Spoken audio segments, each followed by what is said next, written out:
Maswerteng umaga po mga ka-STL. Narito na po ang resulta ng STL Muntinlupa para sa araw na to, first draw, February 20, 2025, araw ng Huwebes. Naway mga natayaan niyo pong mga numero kanina ay manalo nawa ngayong umagang ito, 11 AM. Kaya kunin niyo na po yung mga tickets.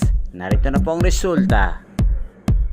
Ang mga numerong nanalo sa STL Muntinlupa ngayong umagang ito, February 20, 2025, 11 AM. First draw result, 11 at 33 in exact order. Sa lahat po ng tumaya kanina sa STL Muntinlupa para sa first draw ng 11 at 33, congrats po sa inyo. Panalo po kayo. At ngayong umagang ito sa STL Muntinlupa, atin pong i-shoutout si Ate Gail ng Muntinlupa. Shoutout po sa inyo, Ate Gail. Sana po ay manalo ng mga numerong tinatayaan nyo sa STL Muntinlupa at sana nasa mabuti po kayong kalagayan. Ngayon din po sa lahat po ng mga taga Muntinlupa dyan, shoutout po sa inyo.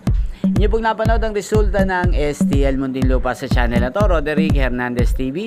Maraming salamat po sa patuloy nyo pong panonood at pagsuporta sa aking channel. Magkita-kita pong muli tayo mamayang alas 4 ng hapon dito po sa channel na to.